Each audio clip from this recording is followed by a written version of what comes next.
Yeah. That's how this works, huh? What's up, Tusu? What's up, Sean? Okay, so welcome to this week's weekly Web3 Weekly Digest. This is going to be where we give you guys insights onto the weekly developments of what's going on in the world of Web3.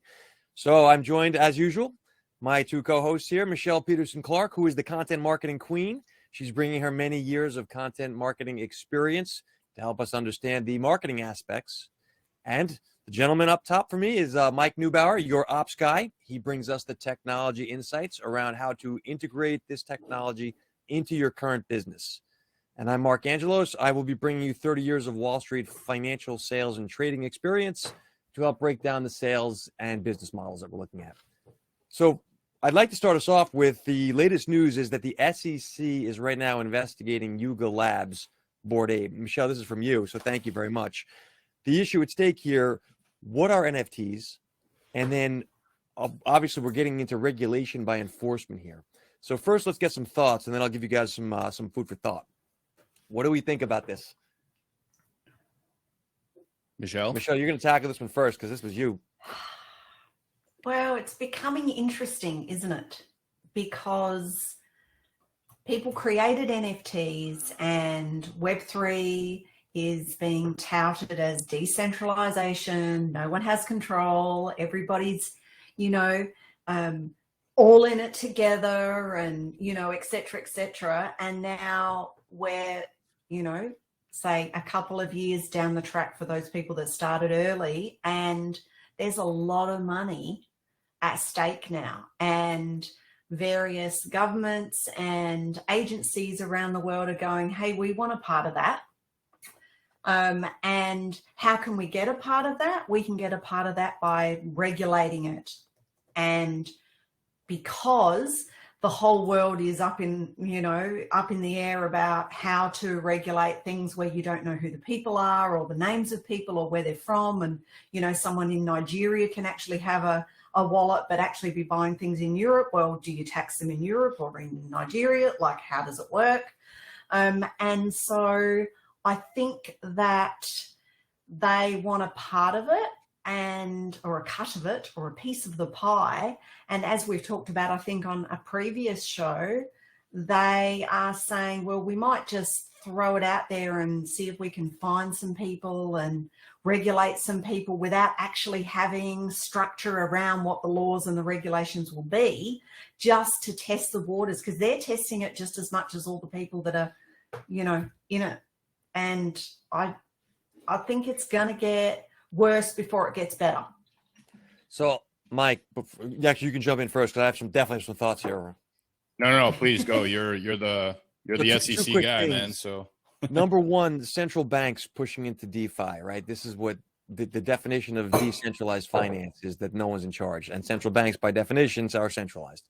So the regulation is going to continue, in my opinion. And speaking as a Wall Street guy, it ends up as all the big banks controlling it at the end. I don't know how we get there, but that's my view of it.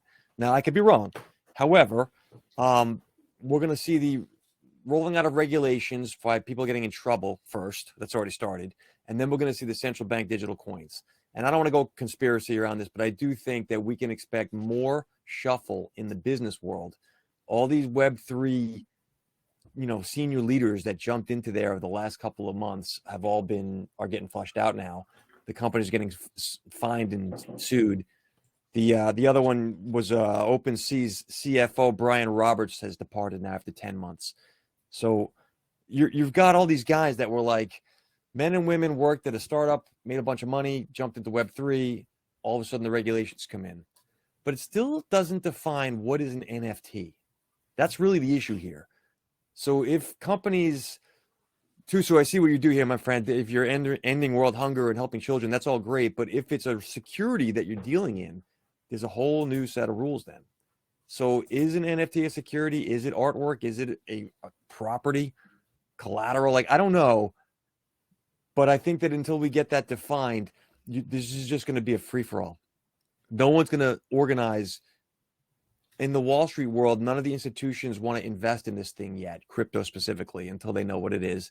And in the DeFi world, so where we are NFTs, Mike, what you're building, if Mike, your company does integrations for people like Tusu or whomever, it's harder to sell that if the cops might just show up and be like, hey, guess what? This is a problem. So again, I think it's a matter of perception on how you utilize the tool. And I want to stress the term tool.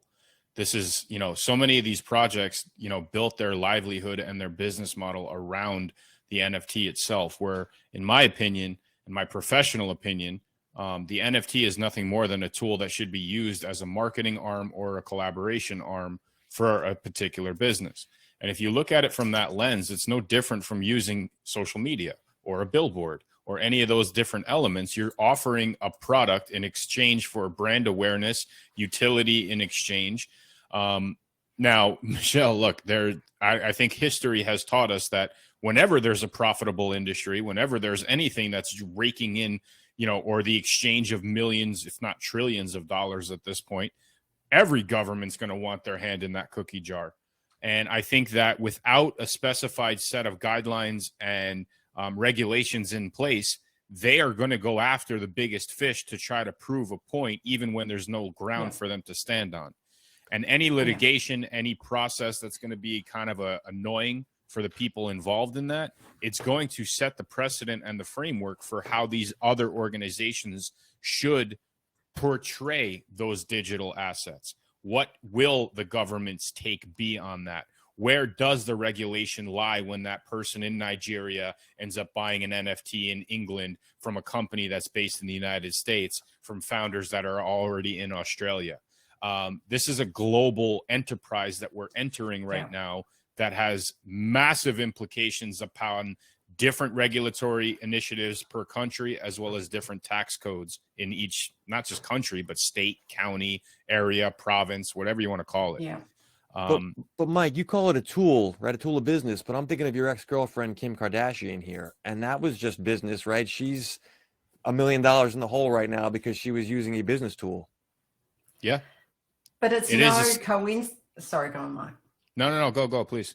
I was going to say, it's no coincidence that last week it was Kim Kardashian, arguably one of the largest influencers on the planet. This week, YUGA Labs, because it bought a yacht club, arguably the largest, other than crypto punks, one of the largest collections, most successful NFT collections that there are. Like, who's next? Who's next week? Maybe we should be a prediction show. Michelle, you're making a good point, though. I actually think this is the exact thought process inside the SEC and the CFTC right now. The regulatory agencies are thinking, where's our biggest bang for the buck? We can't regulate everybody. I was lead content guy for a Cardano-based blockchain game for a long time, and those guys are making millions, but they're not going to get sued because they're not famous. But the minute Justin Bieber is out there, pimping his wares, he's going to get whacked. So my point is, there is a prediction game here. What companies are worth slapping? Clearly, Kim was. Go ahead, Mike. Yeah, Kim was, because she has a prominent following. She's a big time figure, and maybe she just didn't understand what she was getting herself into. Look, it's easy for people that aren't into Web3 to look at this and look through the scopes of the big stories. Like, there's all these apes that are selling for all these, hundreds of thousands of dollars. What does it mean? It's just a JPEG. We have to take a step back and really truly understand the technology in order to make sense of where we can go with the regulations and the legalities of it. That being said, what is the blockchain? What is an NFT with respect to that blockchain? The answer is it's a series of transactions, right? That's the short of it. And each transaction is embedded into a particular block. That block then moves in sequential order to create this chain along what they call the blockchain. So all it is it's a record of transactions that's happening. Why I think it's a marketing tool, I can pick up this water bottle and I can say, hey, this water bottle has tremendous value to everybody that's involved in this chat right now.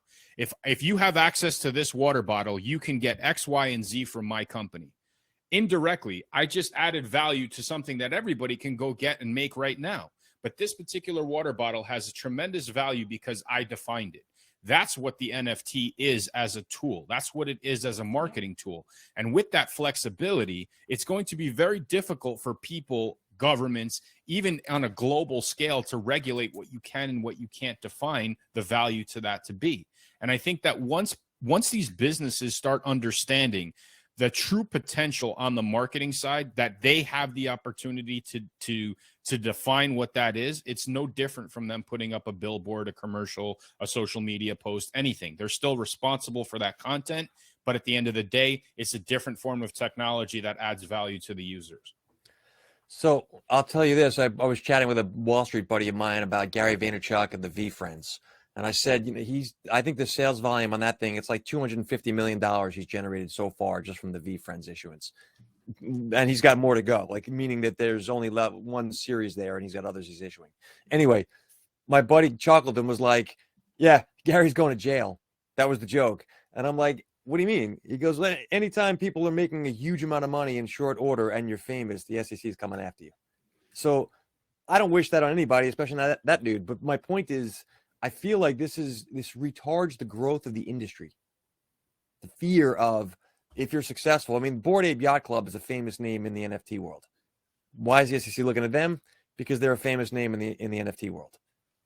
But they also are looking at them because they dropped everyone who owns a Bored Ape, an ape coin, and it's the coin part, I think, that's what's got them into trouble, more so than the art. So like you could look at Gary's stuff and say, okay, what he's done is he's effectively sold a ticket to events that he's putting on. Now, assuming that the accounting for VaynerMedia or whatever is above board, and let's assume that it is, he's going to pay tax and whatever it is that he has to do on the profits he's made from the sale of those tickets, which he issued as NFTs. Well, let me add to that, though, Michelle. If that sounds great from a business perspective. I agree with you. However, if the SEC comes in at the last minute and says, by the way, these were securities and you didn't follow the securities protocol because these are established laws from 1934 in the United States, which is being retroactively applied, by the way, then all of a sudden Gary is in violation of securities regulations and is being fined now. Sean Snyder, by the way, Sean, thanks for the comment, adds in the chat here, NFTs should be defined as, are they assets, art, real estate, whatever they are, contracts. And that's the problem. My point is that you can actually find people that did it all the right way, including Gary, true. Hopefully not, or Kim or whomever. So what? Okay, so what is the SEC using the basis of to define it as a security? So they won't say. See, that's the problem. What is the difference? What they have said, though, sorry. No, please. What they have said, though, is that I think that the dropping of tokens, they consider to be stocks. That's the problem. So I can go out and I can create a token right now, right? In fact, I have. Yes, you can just mint a contract on an ERC20 and you can create what's called fungible tokens. And I can give those away to my customers as rewards, right? I can turn around and I can add some sort of a value proposition where in exchange for those rewards, you get X, Y, and Z service or X, Y, and Z product. Therefore, it becomes a medium of exchange, right? So now does it become a security or does it become a currency? That's where the question lies. The difference, I guess, and maybe this is where Bored Ape didn't do the proper protocol according to the SEC, was that when you create what's called the liquidity pool, where you basically take your coin or your token and you measure it to another valued token that already has an establishment within the marketplace. Now you're creating a medium of exchange where people can exchange X token for Y token without exchanging it into fiat currency. That's right. Crypto, though. I can go out and I can buy Ethereum using Bitcoin. I can't go out and buy Walmart stock with Disney stock. SEC's argument is that people are using it to raise money. So if I'm issuing NFTs to raise money. I understand that element, and there has to be certain investor protocols taken into place if that is the true definition. But why can't it just be a product? So if Gary Vaynerchuk, since we're on this example, issues his VFriends NFT for access to his event, right, VCon, and it raises $250 million in the process. Yeah. It's a fuzzy line. Let's assume he pays tax on that. Sure. But he didn't, and I don't know that he didn't, maybe he did he do the proper securities protocols? Alert marketing of them has to be handled a certain way. You can't make certain statements. No, okay, but let's take it in another way then. Okay, let's say the Euros, the World Cup soccer, football, depending on what country you're in. So we're the people who issue the tickets. We issue the tickets at, say, $100 each. Okay, Mike buys 500 of them and now sells them for $1,000 each instead of the ticket price of 100. What's the difference between that in terms of me buying 10 VFriends things and the price going up and reselling them? So scalping of tickets was kind of established back in the day. You weren't allowed to do it, but technically it's illegal. This thing is different because it's Not digital. anymore. What do you mean? There's multi-million-dollar companies that have been established off of ticket scalping now. StubHub, SeatGeeks, Ticketmaster's in on it. I mean, this is a fully functional industry at this point. Yeah. Michelle, I agree 1,000% with what you just said. Look, the reality is that the SEC is coming in and they're trying to claim that just because Gary added value to his product that ultimately led to a $250 million revenue stream, that all of a sudden that's a sense of raising capital. But the reality is he sold something, he added value, and the marketplace determined what that price was. That's called capitalism. Okay, so you have a product, you create a demand, and you sell the product based on the nature of that demand. The price fluctuates with respect to all of that. Nothing more than just a simple product being sold. If Coca-Cola is in short supply and high demand, they go out and sell a can of Coke for $50 and they make $250 million. Is that can of Coke a security? No, it's a product. Yeah, it's a product. So this ties us into our next story then, Mike, is issuing things to help add value to your product offering. Another one, a nice eye, Michelle, was A&E, right? So the A&E network, which owns the History Channel, has issued some NFTs. You can now access things like content, merchandise, clothing. I think they have swag, like coffee mugs, etc., that you can get regarding historical events based on these NFTs. Very similar in my mind to what Starbucks did recently with their coffee NFTs, membership thing. So we're going to start seeing more of this, I believe. I'd love to get your thoughts on this, Michelle. We'll start with you, and then Mike, of course. Well, I think we've probably, in the whole time I've been talking to you guys weekly on this, we've talked about the value or where NFTs are going will be like this. How much people will want to exchange those digital tokens for a t-shirt or a coffee mug or whatever, I'm not sure we're there yet, but it's certainly imaginative, and it is it's interesting that someone as traditional as that, it's a TV series, a TV channel, but they have other things too. They've got social causes in there as well, so you can actually donate via the NFTs to philanthropic organizations and to social causes as well. So it's probably tapping into something that is new in this. So I don't think that we've had NFTs for fundraising or social causes before, not that I've heard anyway. Mike, they're all over the place. In fact, most of the projects are are linked to some sort of a philanthropic event. In fact, like that's how potentially they get away with a lot of these tax reductions and things like that too, because you're donating to these causes. You create a cause, you engage the community supports that cause. A lot of these major projects have really gotten into that realm. Fanzo is into ADHD causes and getting into all those things and making sure that the awareness and support financially is dedicated to that particular cause as well.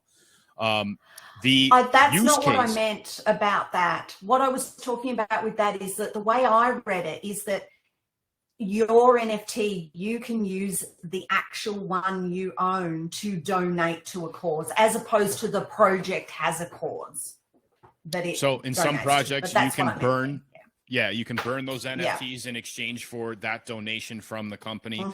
Like, there's benefits to all of this when it comes around full circle. I mean, I think that the reality is you're creating this ecosystem, and you get to control that ecosystem and drive it in whatever direction you want to, aka a business. You're creating this business, and you get to control and drive the direction based on how your morals, your ethics, your philanthropic ideas coexist.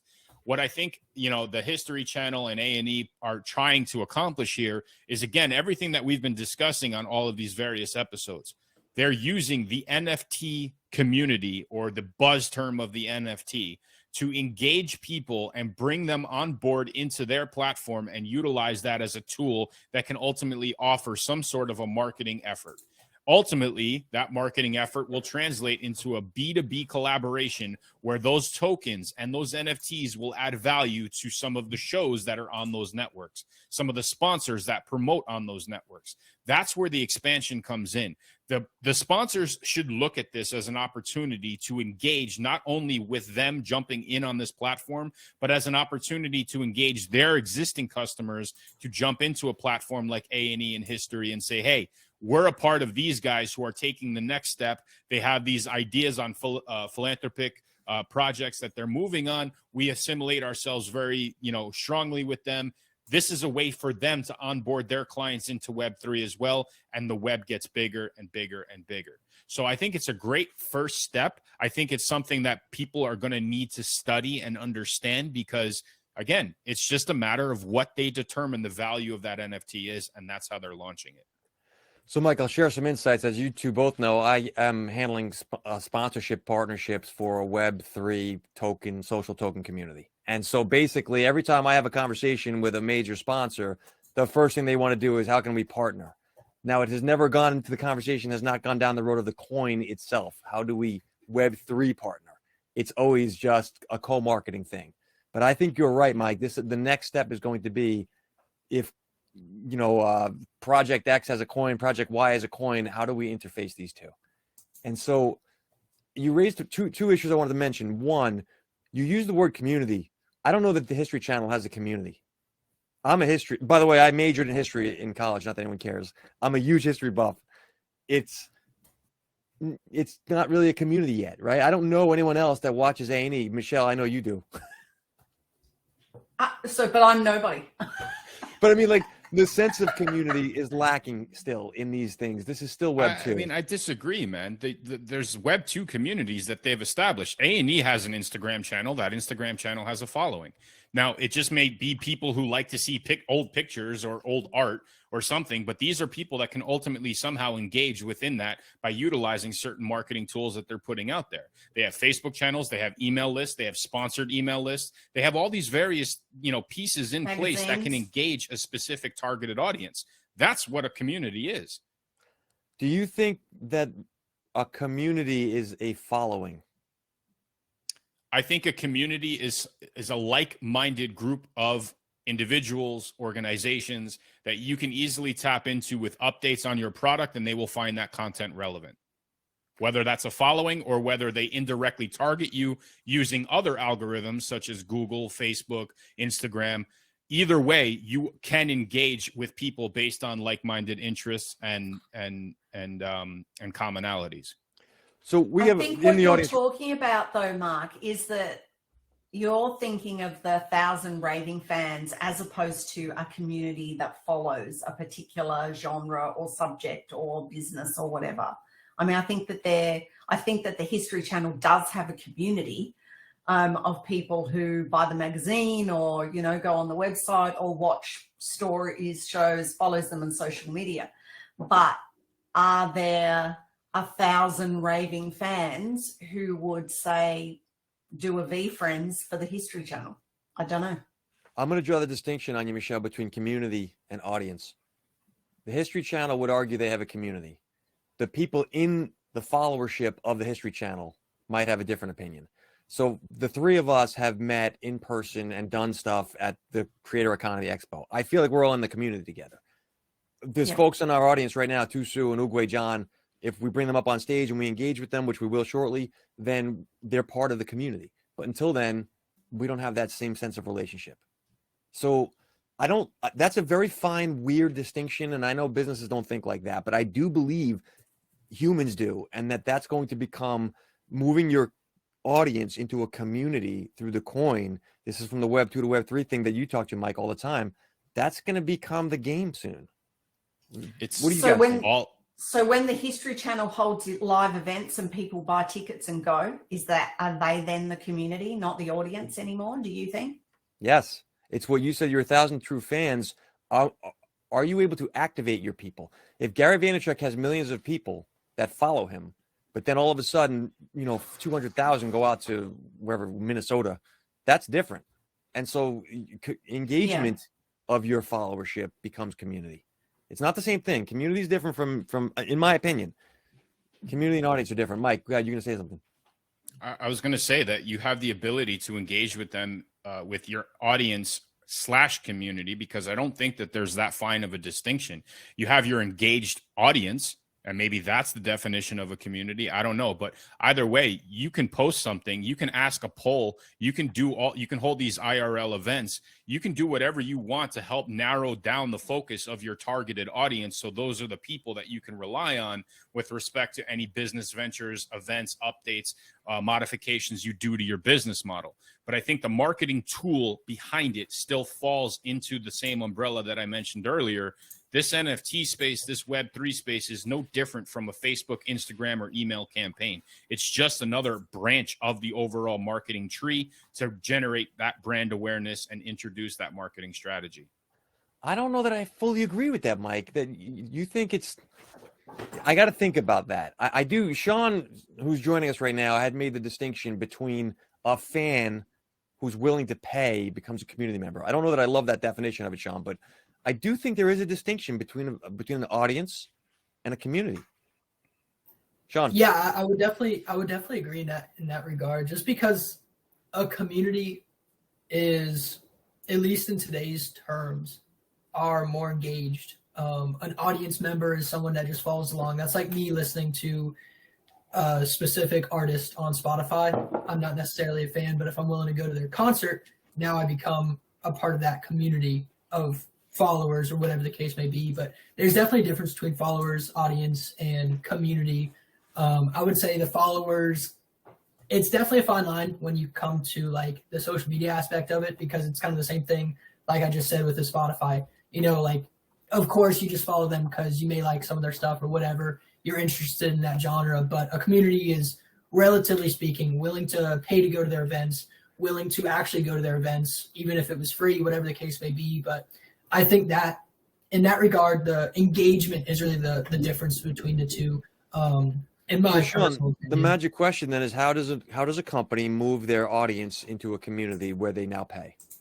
And that's up to the audience. Is it worth it to them?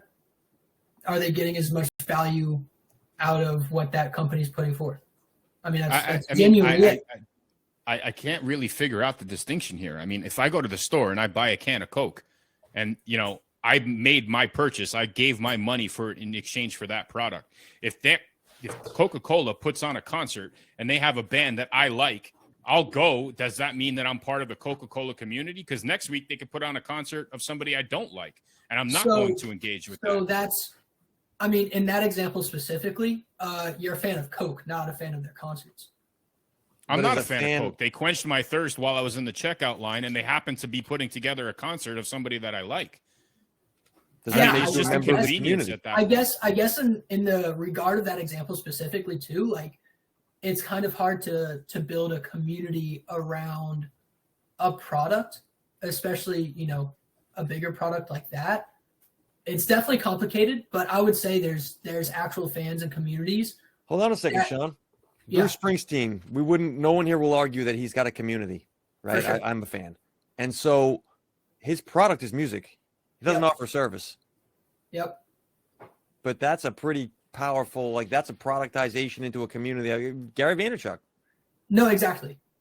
But it's like, if you're willing to go to a Coca-Cola concert, not knowing who the singers are, then you're a community of Coca-Cola, or you're a part of How many people would do that? That's a great question. And I think that's something that Coca-Cola should actually try to find out. Well, how many people have bought into the Father Christmas, which was created by Coca-Cola, but Father Christmas is now a thing in and of itself. It's no longer just Coca-Cola, is it? So No, yeah, exactly. I'm certainly not And a I think- Coca-Cola fan, but I think Santa's wonderful. No, and I completely agree. Like, people that are willing to buy into those types of things are what make up the community. The people that are just like, oh, cool, whatever, don't really buy into it, whatever the case may be, I would just say that's more of the audience, the followers, the fans are the people that buy into it. The fans are the people that are willing to spend money just because of the name behind it, the brand, whatever it may be. And I think that's really the difference that I'm trying to get at, if that makes sense. Guys, I don't think this is just an interesting conversation. I think this is the business angle for these companies. These big companies have to figure out, how do I motivate my fans, activate them to spend money, and make a community out of this. But the thing is, the money comes after the community, not, they're doing it backwards, in my opinion. Yeah. So I think this is the future of business right now. How does a Coca-Cola, and yeah, sure, it's tougher for a product, got it, but that's what they're selling. So, tough cookies. How do I create a feeling of the community? They've done this for the product, right? Coke is happiness, whatever, have a Coke and a smile. But when you get into like Apple, there's definitely a feeling there, or Nike. So what's moving it from a product into a community is possible. But I think this is the long-term requirement, and it has to be a long-term, is what's holding these companies back. They all want profit. And again, if you focus on the marketing side of this and you segue that into the B2B collaborations, that community naturally evolves, right? And community, audience, targeted audience, shared audience, whatever you want, a fan base, however you want to define it, at the end of the day, literally what you're doing is you're creating something that has a followership to it, where people are engaged for whatever reason, based on whatever utility, ownership, free access to that concert if you hold a Coca-Cola NFT, whatever you want to call it. Then that segues into, hey, if you hold this, or you participate in that, or you hold these rewards, you also have access to this other community, where you're basically building layer of utility upon layer of utility. And from the Web 2 and the Web 3 perspective, this is where the consumer needs to understand, well, I can just give my money to Coke in exchange for quenching my thirst in the checkout line. Or option B, I can become a part of this fandom, community, audience, whatever you want to call it, and generate myself with a series of rewards that ultimately add more value to me as a consumer. And at the end of the day, when I'm exhausting those utilities, I'm tired of going to those Coca-Cola events, I can turn around and sell it to somebody who wants to try it out. So, Mike, I'm going to move this from you to Michelle, because I feel like the technology piece will solve itself in time, right? All these, the layering on of different layer one protocols are starting to get tighter. The APIs are working better. It's taking time, but we're getting there over time. I think, though, in Michelle's world, the marketing aspect of these companies, so Coke gets me to think about happiness. Great. That's step one. That's, Michelle, that's totally your world. But step two, there's then a new thing that these companies have to do in marketing and sales. It's not just create the brand. It's create the community engagement of brand. Different, nuance, similar, but not the same. And then so you've got the tech piece, taken forever, painful, Web 2 to Web 3, you know all about that, Mike. And you've got this new angle of marketing piece. I don't even think these companies understand either one of those. Thoughts? I think that it is not the same as the traditional way in which marketers and advertising have evolved through Web 1, Web 2, etc. So the days of your ad agency creating a full page ad for you in the paper and suddenly you double your customer base is gone. And what they're not good at, particularly not the larger B2B, larger companies, is working out how to be people to other people. And that's the thing that has proven time and time again. So if you look at Bored Ape or CryptoPunks or Moonbirds or Lazy Lions or whatever, they all started with people liking either the creator or coming collectively together over a particular issue or over a particular thought process or whatever. And I think that that's going to be difficult for larger companies to do straight away, because that's not like, I can imagine that there is a whole load of C-suite people sitting around a table going, how much money do we need to throw at this? And I don't think that's actually the answer. Interesting. Yeah. So we're being joined by Nikolai here. Nikolai, if you want to do a quick intro and share some thoughts on this, we'd love to get your insights here. Hey, Nikolai. Hey, how you guys doing? Good. Welcome back, my man. I was joining late. Call went late. So what exactly are we talking about so I can give the insight? So the Web 2 to Web 3 conundrum is this. These big companies don't know how to be people to people, is what Michelle says. And I agree with you, Michelle. There's two avenues to move yourself from a company that has a followership to a community that's willing to spend money. That's the game afoot in Web 3. And I don't think these companies understand that. We're just discussing, how do you do that? Thoughts around that?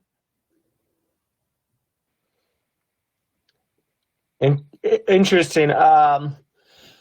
Just trying to kind of process all my thoughts. So give me a minute or two. I mean, yeah, I mean, it's definitely, I'd like to think about that just a little bit more before I give that's going to become the game. Sean, you have thoughts on this, I could tell. Yeah, do you want to ask the question again? Sorry. So basically, if these big companies have two major challenges, if you're a B2B, you've got people who know what you are. How do you get them to spend money? That's been the problem forever throughout the ages. But right now, it's how do you get your people to feel like they're part of something bigger, right? So that's why a Gary Vaynerchuk becomes famous, or that's why, Steve Jobs, the cult of Elon Musk. There's a personality to it. There's a membership feeling when you own a Tesla. That is what these companies like a Coca-Cola don't have. And Mike, to your point, I don't think that you were buying Coke because it was quenching your thirst. You're buying Coke because you have good feelings towards Coke. It could have just as well been a Pepsi, but it wasn't. So that's the first step, but there's another thing there. So these companies have to start putting on, it's 3D chess versus checkers, right? They have to start thinking, I've got my fans. I've even got super fans. I might even have people who want to pay money to come to things like if Hershey's Park throws a concert. But the truth of the matter is, these people don't feel like they're part of a community of brotherhood and sisterhood. Like we here in the Web3 ethos is we're building something together. There's a feeling. I'm just saying that how do these companies tap into that for themselves? I don't have the answer either. I think too that, as we talked about just a bit before, that this whole suite of, C-suite, traditional business, people coming into Web3 projects and then all exiting out the door quicker than you can whatever. I think they realize it actually isn't cookie cutter. It won't work like it has worked for the last 30 years. They can't come in and go, cut the numbers here, employ people here, to send those workers offshore there. And that's how you make a company profitable and the shareholders are happy, et cetera, et cetera. It's not like that now. You can do one thing wrong. You can say, be disrespectful to someone in your Discord community chat and have people leave in droves because they don't think you're, respectful of the community and what our opinions are and whatever like that. None of them are just used to any of that. As I said, they don't know how to be people to people. I think that has to do with the publicly traded structures. And I'm speaking as a Wall Street hat now. These guys and girls, although primarily guys now these days, they're not willing to be the face of the company because they're only there for a short time, to your point, Michelle. But if there's a long-term perspective, like an Elon Musk is tied to Tesla. Tesla's Elon and vice versa, good or bad. Jeff Bezos was that with Amazon. Now that Bezos is out of Amazon, over the years, things can change, as you see with Disney. My point is that these companies need, if you want to move your audience into a fandom, into a community, you need to start with who's the person up front. Like, I'm a big fan of Sarah Blakely at Spanx. Imagine if there was a tool where you get to define what is in it for the consumer in an effort to create that community. But imagine if that exists out there. Nah, not possible, Mike. Not possible. It exists now. It exists Mike, it's today. more than just the tech, though. You still need a person whose personality represents and the It tech could is, be the polar bear for Coca-Cola. It could be So- something. It's a marketing strategy. That's all it is. There's So- no difference to anything else that's out there. It's just an additional tool. I don't know. The polar bear for Coca-Cola is not as So this is kind of my argument. Sorry to cut you off. So my I wanna hear argument is basically, obviously we've seen a massive shift in the markets around how valuable communities become or can be. And obviously a lot of these companies are either A, starting as a community, or B, trying to figure out how they can implement a community, Gary Vee being one of those best examples. And this all kind of came around through the creator economy, influencers trying to figure out how they can make more money off of all of their followers, turning them into fans, turning it into a community, being able to sell them XYZ. With that in mind, though, the kind of scary part about it, and is one of the reasons that a lot of these C-suite execs aren't able to keep up or don't even want to be involved, is because when a community gets to a specific size, it's no longer that face or that influencer or whatever it may have been, the polar bear, whatever. It's no longer that one thing being in charge of the community. The community kind of props themselves up as an entity in and of themselves. And I think that's a big thing that really scares a lot of people, because all of a sudden you're talking about that community basically becoming the shareholders, that community basically becoming the board. Like, yeah. So when you say it scares people, who are those people? Because I would agree with you that it Management. scares the companies. it scares Right? the It scares the exactly. management. Because And now they that's lose why. that modicum of control on where they can position the brand messaging. Exactly, But that's a good because- thing. They just don't see it that way yet. Hold on a second, Mike. Good for whom? Well, that's Good for the part- entire business, and Is it therefore good for the community CEO's attached to it. family's bonus? Well, At some point, it will, because it if will they learn become to take profitable. advantage of it. Exactly. And that's kind of the crazy thing is, these communities begin to prop themselves up as almost an entity in and of themselves, willing to do anything behind what they've become. And if the community isn't able to adapt to what that community has become, they all leave. They get scared because they lose that control. They lose what their vision was. But that's kind of business anyways. You create something and the market tells you exactly what and where to go with it. And that's kind of what's happening with these fans and consumers and communities. It's turning into this giant community trying to tell the company where to go, what direction to do things, and whatever the case may be. And a lot of these C-suites aren't really used to that, because they used to just sell a product, or they used to just, be shareholders and their stock did XYZ according to their profits.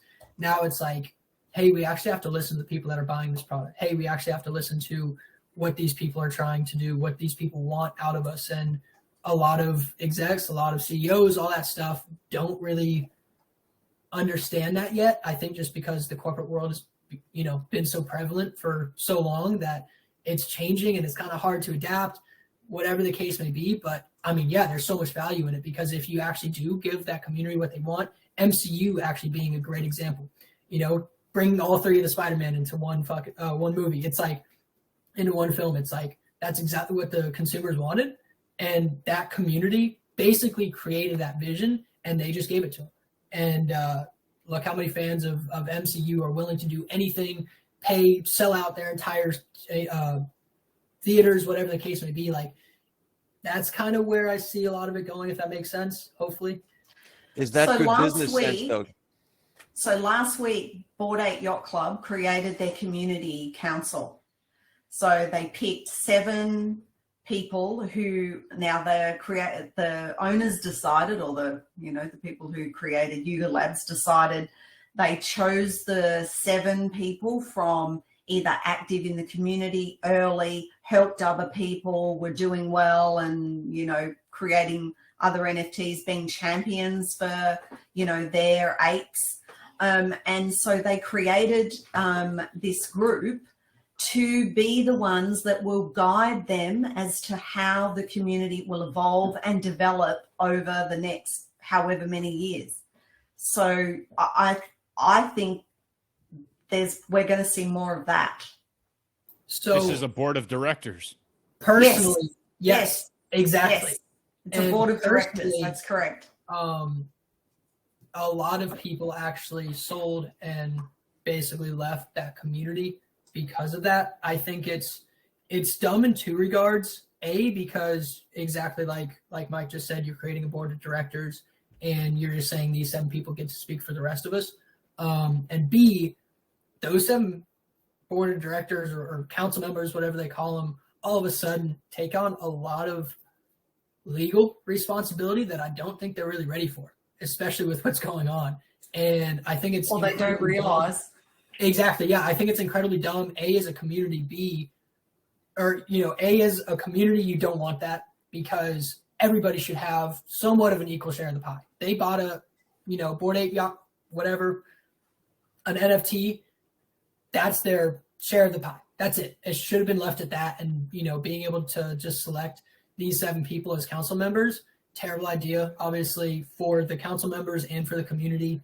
Yeah, and I think they're going to pay the price big time. And obviously, Sean, I'm going to draw a distinction between a Bored Ape Yacht Club, which starts out as a decentralized thing and now wants a board, and say, for example, a social token creator, which if you run your own social token, you don't want a board. Or if you're the CEO of Coca-Cola, in our example, they don't even want a board for a regular company. So I don't know how this plays out. I agree with what you're saying, but I really feel like there's going to be pushback. This is a whole new era of leadership and understanding of what these companies actually are is required. The big conversation in the corporate world right now, today, is how much authenticity is too much because it could hurt the company. And this empathetic leadership movement, a lot of these CEOs are like, yeah, that doesn't work when we need to crack the whip and get productivity up. So I'm not saying it's right or wrong. I'm just saying that we're at loggerheads with what companies are. A DAO is different. A DAO is very different. I want to make one comment about what Sean mentioned earlier with respect to, I guess, a company trying to understand what's going to be the driving force of a community to ultimately buy in. And I think that the way this technology has evolved, and it evolved super fast, by the way, the technology behind all of this is at lightning speed compared to everything else that we've ever seen. I would love to see from the first conception of a billboard to the first one that got up and compare it to where we're at now. But to that point, we were dealing with a marketing strategy for decades, if not centuries, which relied on a budget that was allocated to go out and try to find what the consumer wants in order for you to pivot your business model and maximize your ultimate bottom line.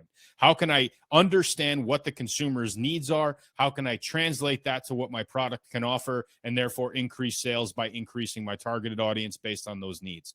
Social media came in and it threw a monkey wrench in that whole process. It allowed businesses to understand those wants, those needs, those desires almost in real time. The ability for them to make a split decision in real time, whether it's on an impulse or whether it's basically saying, hey, I love where these guys are going. I love some of the messaging they're putting out there. I want to support that. Now you're transitioning that whole concept into a definition where that consumer now has a potential ownership in whatever that asset looks like. That's where the switch hasn't clicked yet. It's the same exact model replicated and evolving over that period of time, just using, again, this new technology. And I really think it's going to take one of these big boys, a handful of these big boys, to get together and collaborate in an effort to try to make that and get that thing over the hill. And, we threw out Elon, we threw out Tesla. There's nothing stopping me right now from creating an NFT project and calling it a Conoco or something, where I would set up all of these remote electronic charging stations around the country. And if you hold my NFT, you get to charge your car for free. There's nothing stopping me from doing that. That's a collaboration effort that's utilizing a Web3 marketing strategy in addition to help promote my brand. There's a cost to own that NFT. That's where my source of revenue comes in. So at that point, I'm selling a product. But if that person sells their Tesla, they can turn around and sell that same NFT to somebody that bought it, because now there's a value that continuously goes down the line. I agree with you, Mike, in the business sense. However, number one, the first thing comes to mind is collusion and monopoly, right? That's what I would foresee in the business world. If Coke decides to do a co-branding, let's call it, with Pepsi, NFT issuance, and they're able to bump out Dr. Pepper completely out of the market. Right? That's number one. Number two, if you think for a minute that these corporate executives are going to allow anybody to have a managerial control over what they're already running, Not going to happen. I don't know if that's a generational changeover, if the definition of companies have to be changed, but like the way it's structured now, human nature, think about it from a social token ownership perspective. You, Mike, issue a social token. It's yours. You get to create what the value is. But now all of a sudden, Mark and Michelle and Sean and Nikolai are saying, no, we're not going to do that for you, Mike. We're going to do it this way. Don't get me wrong. I'm not saying that Coke is going to put together a board like Bored Ape Yacht Clubs did. That's not what I'm referring to. But imagine a world where Coca-Cola and Pepsi get together and create a collection. And they both utilize that marketing strategy and they pin it against each other in almost a spy versus spy type of. This is value marketing that they can use to share those communities, audiences, fan bases, whatever it is. And at the end of the day, those CEOs, those C-suite executives, they have stock options. When the profit margins go up, those stock options kick in, they make money too. They're not understanding that this is a revenue generating tool as well. It's not just a cost or a value proposition to grow an audience. There's hard line money at the bottom of this too. And that is in perpetuity based on however much volume you can convince people to trade with. It's in the infant stages, and that's what's so exciting about all this. But it will take one to prove the concept. It's a potential way to virtually take over another company also, Mike. Because if I'm Apple and I have the lion's share of the market and I want to do a deal with some small API provider, the Gorilla Glass from.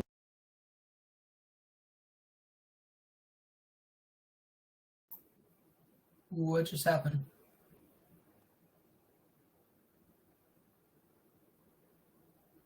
That's not good. Are we there? It got kicked. I crashed, I think. Yeah. The same thing happened to me earlier when Nikolai was brought up. Sorry about that, gents. Ladies, totally lost you. Anyway. Yeah, I was going to say that that kind of worries me, because I think what that will mean is that you will have a whole bunch of people who have no idea about running a business run a lot of potentially or actually profitable businesses into the ground. I think that's exactly what these projects have proven. You're talking about people who have never seen this much money or thought that this much money was possible, and they make $53 million in 15 minutes because they did a great job in promoting the hype of their project. And until they get fined by the SEC. That's yeah, exactly. But so this until they hire Kim Kardashian, then they're in trouble. Right. So this is actually where I kind of want to introduce something that I've definitely thought should have been a thing for a while, but basically separating community and your business entirely. And that's really where I see DAOs stepping in as kind of a shareholder, the DAO being the shareholder, just one, like as one individual, and then that community within the DAO. That's really where I see these big companies kind of taking advantage of DAOs in the future. Could be wrong. That's kind of my argue point for DAOs. I don't really see a lot of value in them aside from that. Sean, do you mean literally a shareholder, as in like publicly traded stock? A DAO? Well, that's how they're able to value that DAO. So they give it, X amount of stock as if tokens or whatever. Yeah. And that community can be built into that, little single shareholder, and they act as one shareholder. That's really where I see DAOs taking a big leap forward in the corporate world. But outside of the corporate world, I really think that with all this new technology and everything that's happening, I genuinely believe that there's going to be an entirely new system that has to be built out within regards to running a business. The one thing I'll say to that, Sean, I agree with you. We're going to see some changes here, but this speed of maneuverability for a DAO cannot match what one person running the show can do. And no, that's I'm exactly not defending. No. And that's exactly the point. At the end of the day, you let them do their thing, be their community, but they're just one board member. They're not in total control. They're not doing anything. At the end of the day, if they can't get their act together, that's on them. And that one board member just sits there and has no vote, or whatever the case may be. But yeah, obviously you'd have to build a lot of contracts around that. And I think if you treat it like that, there's a lot of legal things you can actually avoid, which is, kind of obviously preferred for a lot of these bigger companies. And I genuinely think that's kind of the route that they should be taking. But in regard to business structure in the future, with all of these newer companies and where it all may go with all of this technology, I genuinely believe there just has to be a completely new business structure built out, or at least operating structure built out within these companies. And I think taking the corporate C-suite, whatever the case may be, has to be changed somehow. And obviously it's been around for centuries and we're just so used to it. But I think there just needs to be change. And I'm not exactly sure what that is. Going to the Dutch East India Company is the 1600s. I mean, the Exactly. SEC is going to have to define whether tokens are actually securities or not. They have to do that. So that's actually getting back to that stuff. I definitely see, in regards to tokens, coins, and NFTs specifically, and then DAOs, I guess, to an extent, I think each of these things should just be seen as their own individual entities. And then from that, whatever their use case is, I don't want to get too much into the multi-purpose use case, just because that's pretty complicated. But in that regard, I think each contract built around, that NFT or that coin or whatever the case may be, I think there should be a definition how it's used. And, according to how it's being used is how it should be defined, not what it is. Because at the end of the day, they're literally just digital files. That's genuinely it. But how they're being used is the different part. Have any of you guys watched For All Mankind on Apple Plus? So it's an alternative space race. Okay. So there's a guy in it. So the Russians got to the moon first instead of the US. And it kind of evolves around that. Fantastic. If you've got Apple Plus, definitely watch it. So there's a guy in there that in theory is supposed to be Elon Musk, and he creates a space company.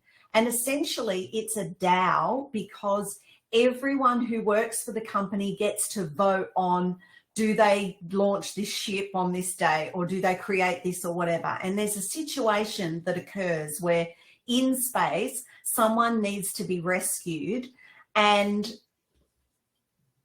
there's the moral, ethical dilemma of, it's kind of like the ship stuff, like if you're the closest ship in the sea and someone's in trouble, regardless of what your purpose or your journey is, you need to go and rescue the people or save the ship or whatever, right?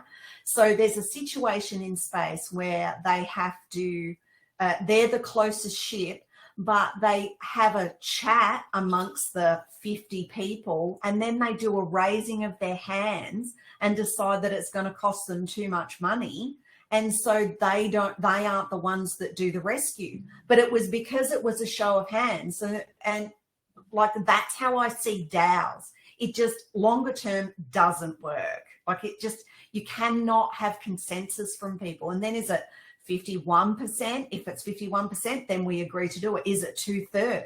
Like, how many times with government regulations where you've got to get to the 2/3 test, and actually really good legislation never passes because you're one vote short of 2/3? Like, it's just crazy. And I just can't see how longer term for a stable business community, because what people are creating are businesses, whether they know it or not, how that's going to work.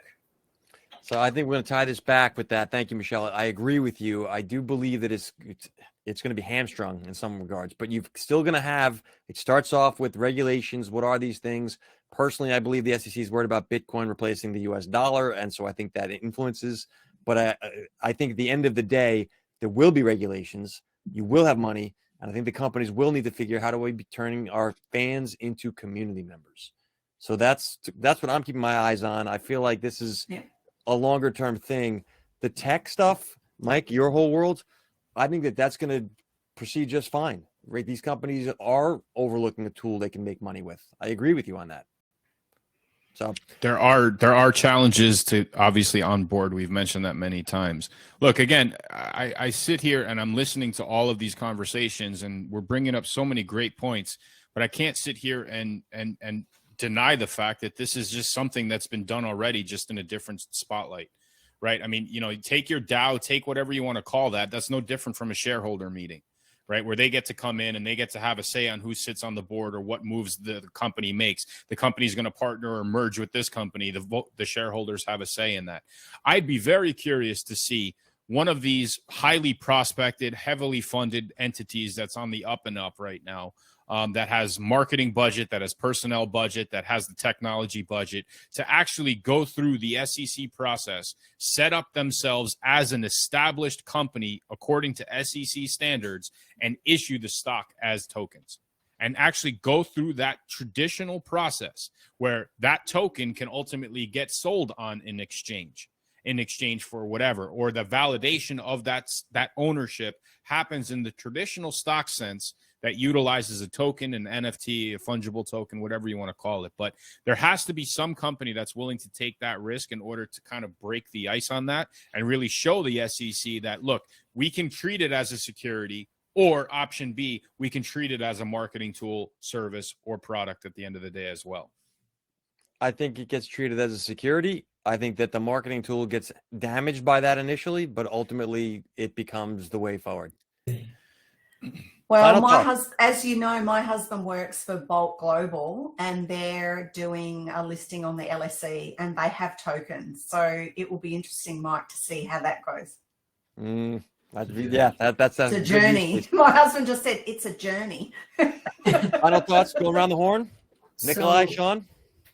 Yeah, I kind of want to leave everybody with this last question in regards to what Michelle was saying with her example of that series, and with what Mike had just said is, do we continue forward trying to regulate and, all of that stuff, or do we kind of let capitalism take shape and give people the freedom to completely fail and see their own demise, and let us build up from that? Thank you. Nikolai, thoughts? Final thoughts? Yeah, sorry. I've been in and out, just getting things organized, so I don't want to take away from the conversation today. I'm just going to be the background noise, so no real thoughts at the moment. No worries. Michelle, Mike, closing thoughts? Mike, you first. I want to propose a response to Sean's inquiry that I guess we were meant to sit on, but if it's kind of interesting to look at this whole thing as kind of like from a 3,000-foot view when we're so in the weeds on it, right? There's so much evolution happening at any given point. We have to sit back and remember that no matter what, there are bad players out there that will try to take advantage of whatever technology, whatever opportunity they can. And we've seen that. We call them rug pulls. We call them all these various things, right? There will be those bad actors that ultimately put a dark stain on something that has tremendous potential. And that's where I think that some of the centralization is going to come in and help regulate. Let's be honest. Nobody really needs a government. Their government is just in place to set a set of guidelines and regulations so society can function. Yeah, there's other benefits to security and all these other things that government can ultimately provide. And I think that that's where some of the centralized aspect of it comes in.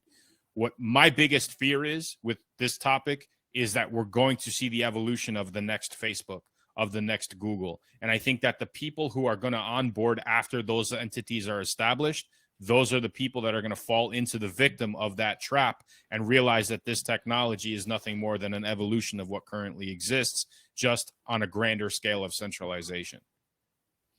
I think that this is a whole other conversation for another day, Mike, but there was a time where there were no governments and we did feel that they needed to exist. However, I do agree with you, the centralization versus decentralization. One of the things I'm keeping my eyes on, and maybe this is my Wall Street background, but the muddying of the term DeFi. Keep your eyes open for this one, because when they roll out central bank digital coins, and they're all coming globally, every country will have one.